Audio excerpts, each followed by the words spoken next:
नमस्ते all beautiful and peaceful soul. मैं हूं doctor Alpana Bansal, gynaecologist and obstetrician, आपकी अपनी डॉक्टर और वेलविशर। आज मैं आपके साथ डिस्कस करना चाहती हूं एक टॉपिक जो कि बहुत ही ज़्यादा प्रेगनेंसी के दौरान इम्पॉर्टेंस रखता है। वो है न्यूट्रिशन इन प्रेगनेंसी, यानी कि जो गर्भवती महिला हैं वो क्या आहार लें।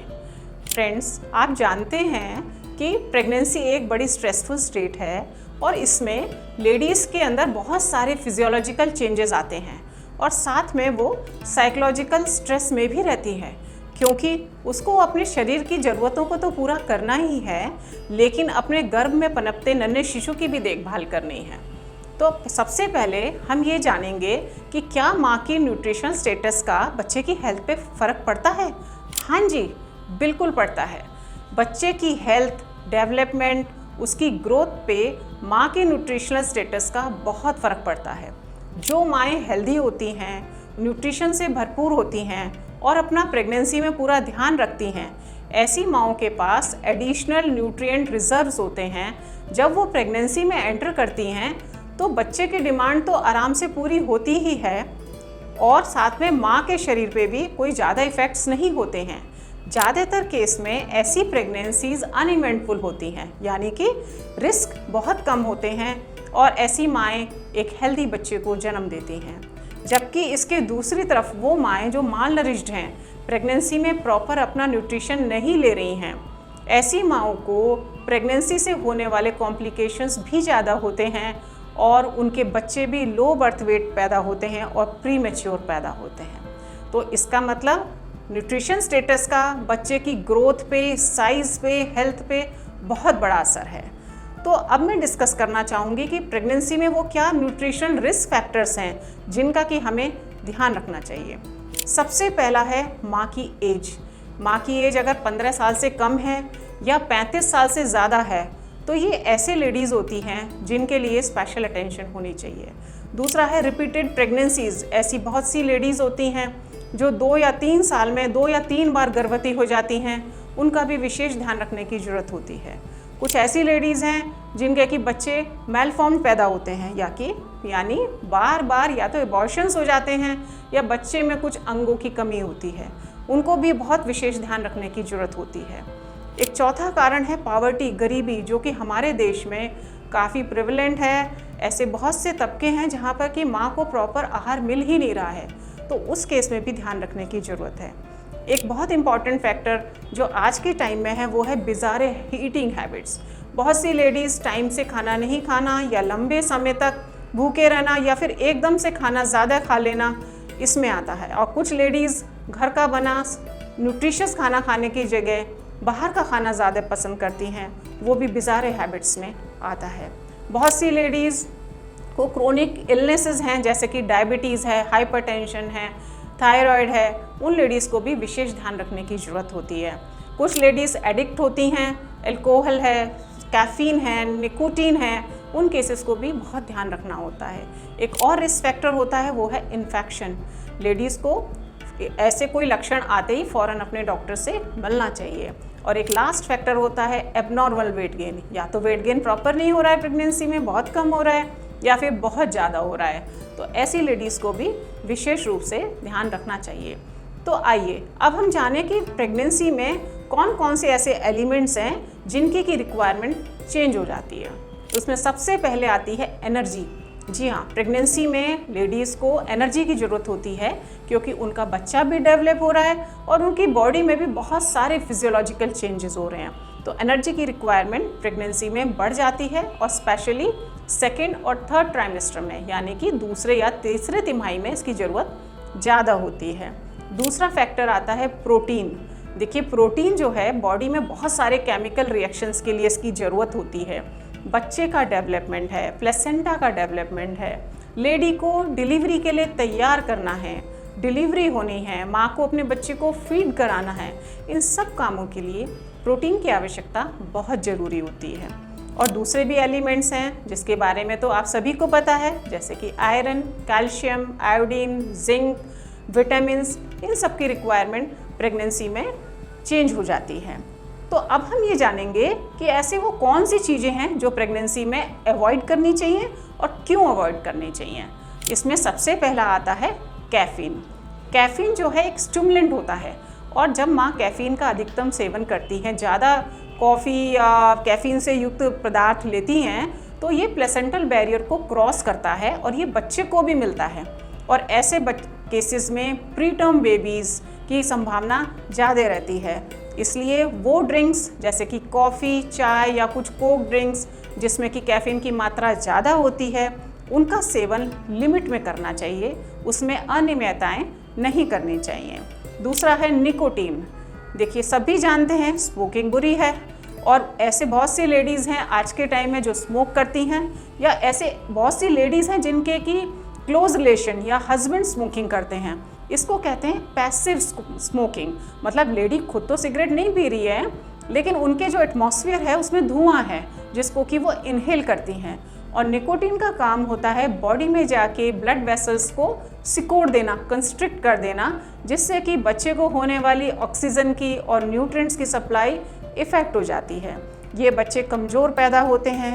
इन केसेस को एब्रेप्शियो प्लेसेंटा नाम की एक बीमारी है वो हो सकती है, प्रीटर्म डिलीवरीज हो सकती हैं, और बहुत सारी कॉम्प्लिकेशंस ऐसी प्रेगनेंसीज़ में देखी जाती हैं। बहुत सी लेडीज़ अल्कोहल की एडिक्ट होती हैं, उनको फीटल अल्कोहलिक सिंड्रोम टाइप के बेबी पैदा हो सकते हैं अगर वो उसकी मात्रा बहुत ज़्यादा लेती हैं। और फिर आते हैं ड्रग्स या कुछ मेडिकेशंस।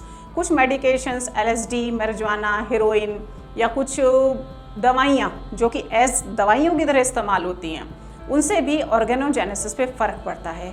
फर्स्ट ट्राइमेस्टर में कभी भी आप कोई दवाई लें, हमेशा डॉक्टर की सलाह से लें। अब मैं डिस्कस करना चाहूँगी डाइट और फीडिंग पैटर्न्स के बारे में। देखिए, हमको बहुत सारी चीज़ों के बारे में पता है, क्या खाना है क्या नहीं खाना है, लेकिन हमें ये भी पता होना चाहिए कि हमें किस तरह से खाना है। जैसे देखिए, जो फर्स्ट ट्राइमेस्टर होता है इसमें लेडीज़ को नोज़िया और वॉमिटिंग की शिकायत बहुत होती है। कुछ लेडीज़ को तो कोई फ़र्क नहीं होता, उन्हें बिल्कुल फीलिंग नहीं होती, लेकिन कुछ लेडीज़ ऐसी होती हैं कि उनको इतनी वॉमिटिंग्स होती हैं कि वो एक नॉर्मल डाइट भी नहीं ले पाती हैं। तो उनके लिए हम लोग सजेस्ट करते हैं, सबसे पहले तो अपने डॉक्टर से मिलना है, और जो दवाइयाँ रिकमेंड होती हैं उल्टी के लिए वो लेनी है। लेकिन आप घर में क्या कर सकते हैं वो मैं डिस्कस करना चाहूँगी।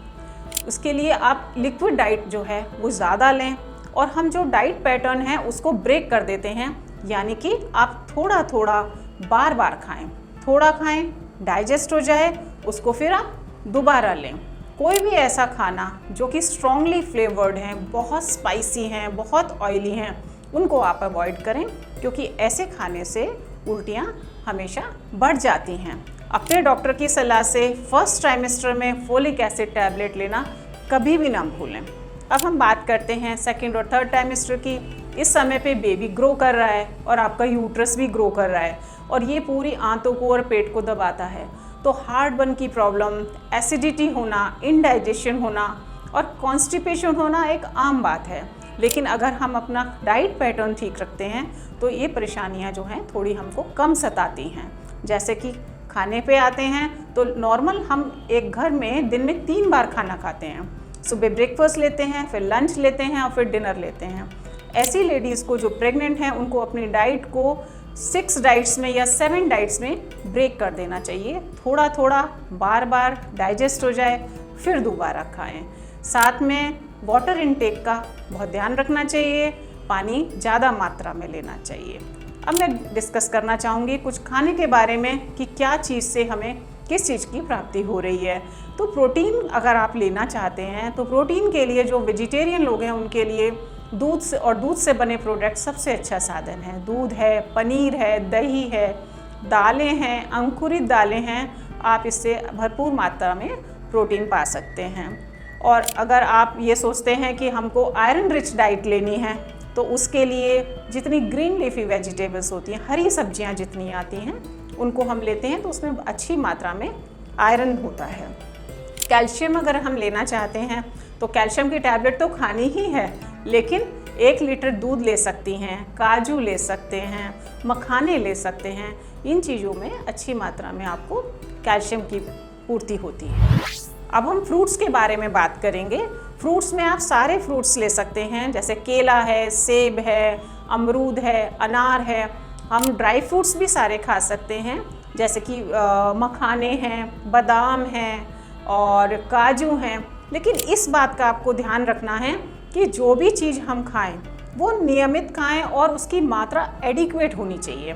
किसी भी चीज़ को जब भी हम एक्सेस में लेते हैं तो वही चीज़ हमें नुकसान पहुंचाती है।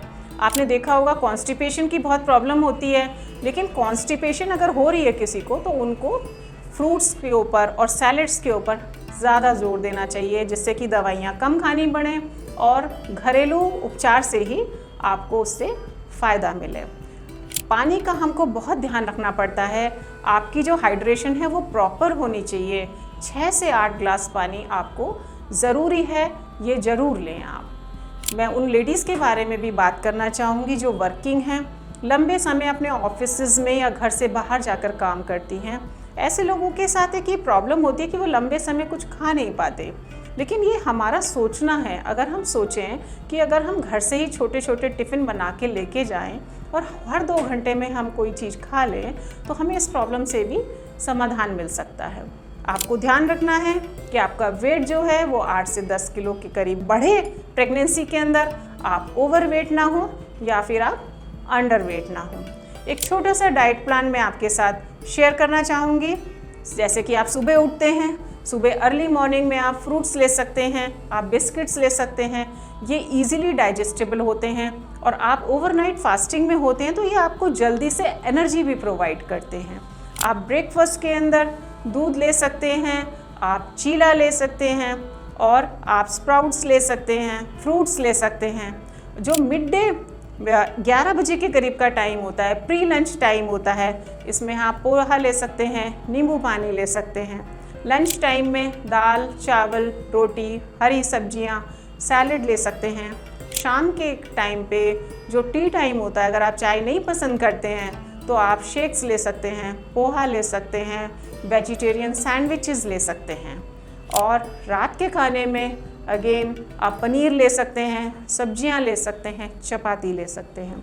याद रखिए, रात का खाना सोने से 2-3 घंटे पहले ज़रूर खाना चाहिए, जिससे कि जब आप सोएं तो आपका खाना डाइजेस्ट हो चुका हो, आपको रात में हार्टबर्न की प्रॉब्लम ना रहे। मैंने कोशिश की है कि इस वीडियो के ज़रिए मैं आपको घरेलू तरीके से सिखाऊं कि आपको क्या खाना है और क्या चीज़ अवॉइड करनी है। फिर भी आपकी कोई क्वेरीज हो तो आप कमेंट बॉक्स में ज़रूर लिखें, मैं आंसर देने की कोशिश करूँगी। इस वीडियो को लाइक और शेयर करिए और चैनल को सब्सक्राइब करिए।